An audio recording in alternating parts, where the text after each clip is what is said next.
Hello everyone, welcome. My name is vAaron, and today we're here to talk about which is the best in slot augment companion, or is there even a best in slot augment companion? So before this video starts, I'm going to be uploading 2 hours from now, well 2 hours from when this video goes up, another ESO video. It's just a dungeon. If you want to show your support and leave a like, I appreciate it. If you want to leave a dislike, I appreciate it. Thank you very much. But anyway, today's video is Augment Companion. Is there a best in slot one? If so, what is it? So, there's a lot of controversial opinions when it comes to the best in slot Augment Companion. Now, there is essentially 3 to choose from. And if we look on companions here, I have each of them. So, we have the Outback Cup, which is the first one. We have the Icosahedron Ironstone, which is the second one, and we have the Festive Tiger. Now, why are these 3 so special? Well, it's simple. If you look at the Outback Cup, go on stats and powers, and at the bottom you've got enhancement, you've got accuracy, combat advantage, and crit severity. That is triple offense stat.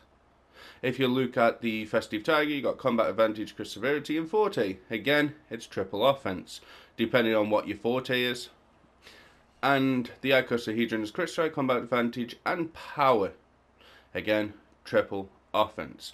But if we look at the bullet pop, which is another augment, it's combat advantage, defense, and power, which is why the bullet pop isn't actually in the running, because it has defense instead of a triple offense.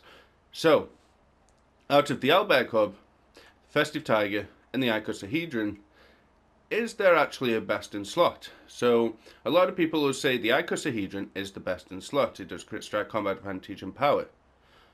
Okay, some people will say the Festive Tiger because it's really, really cheap. Now, by the way, the Icosahedron is in the new Battle Pass, so you should be getting it for free, unless it's under the premium section. I'm not so sure. I haven't actually seen the Battle Pass. All I know is the Icosahedron is in there. I wouldn't call the Icosahedron the best. I wouldn't call the Festive Tiger the best. I'd call the Outback Cup the best, if there is even a best in slot. So it depends what stats you actually need. So a lot of people say Festive Tiger just because of the price. It's super, super cheap because it dropped from an event. Some people say the Icosahedron. Again, I'm not sure why. And then some people like me say the Outback Cup. Now we have the Outback Cup on. So what do our stats look like? Well, let's have a look. So, if I had the risk odds of participation, we would have 70k power. We've got 64k accuracy. We've got 68k combat advantage.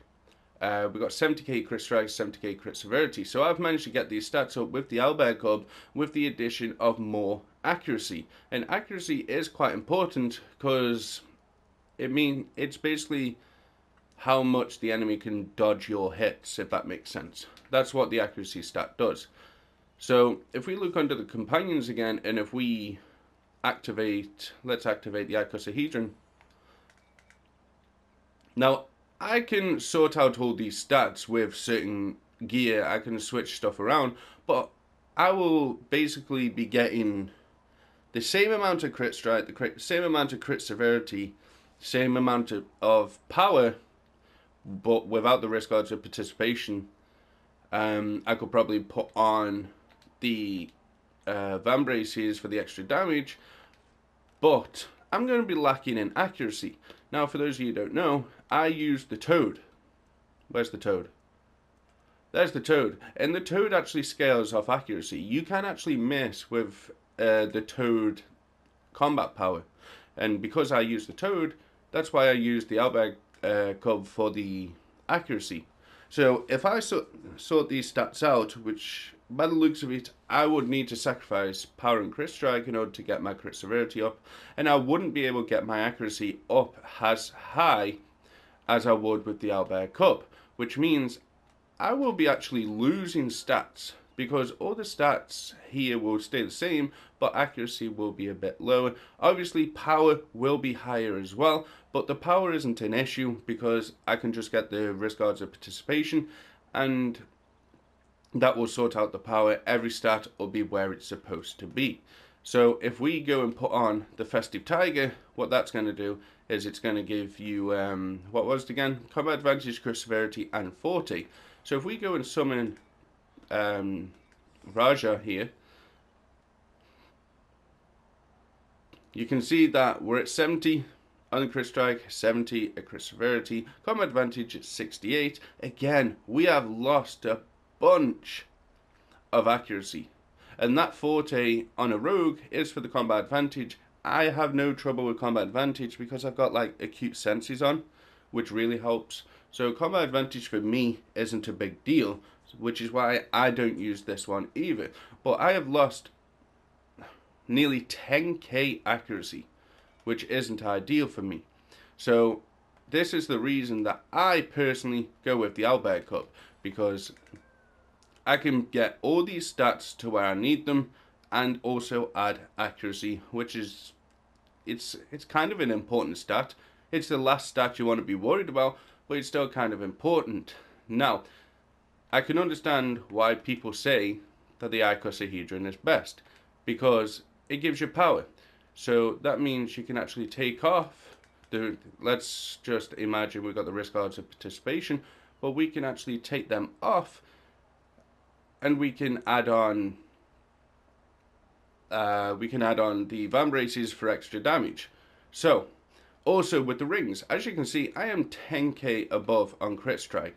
Now if I add the band of air, I will be giving up 4k crit strike, which is perfect, and I'll be adding about 3 to 4k on the crit severity, which again is perfect. So, and then you've got the Opal Ring.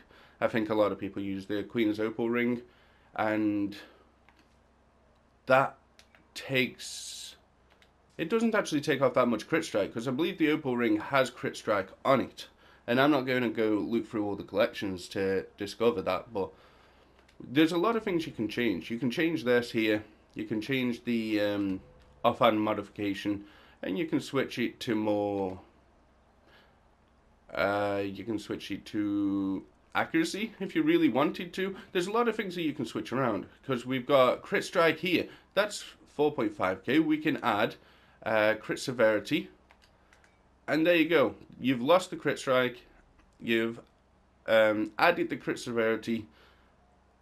The power, again, you're 2k over, it's easy to change, but you are still missing that accuracy. And accuracy is just as important for hitting bigger enemies that might have higher deflection. I think it's deflection that the enemies have, which is why you need accuracy. But my opinion, for my build right now, if I had the band of air, it might be different. So if you guys have the band of air, you might be using the Icosahedron Ironstone. But for my build right now, it is the Outback Cup. And this is actually why I say there is no best in slot augment companion. There is just one that's better for your convenience, for your stats. This can change as you pick up gear. So as I said, if I were to pick up the band of air, the owlbear, I might be able to switch it out for the Icosahedron, and I can switch the risk odds of participation for the damage gloves, and I can probably get some accuracy on the off. Would I get as much? No, but I'll be getting the damage from the gloves and the band of air, and just everything all in one. The Icosahedron might be best for your build. It depends what your stats are at. So make sure when you're looking at these companions, when you click on manage your companions and you highlight one of them, just press the right trigger and go to stats and powers and just see what stats it actually gives you. As you can see, Icosahedron, crit strike, combat advantage, and power. That's what you're looking for. What will be best for your build? There is no actual best in slot. It's all dependent on your build, and it's all dependent on what stats you need. Let me know what you think. What companions are you actually running? Are you running Augment? You might be even running a fighter. Let me know down below. Leave a like on the video if you enjoyed. Subscribe if you are new. You want to make your way back to the channel. Thanks for watching. I'll see you guys in the next one.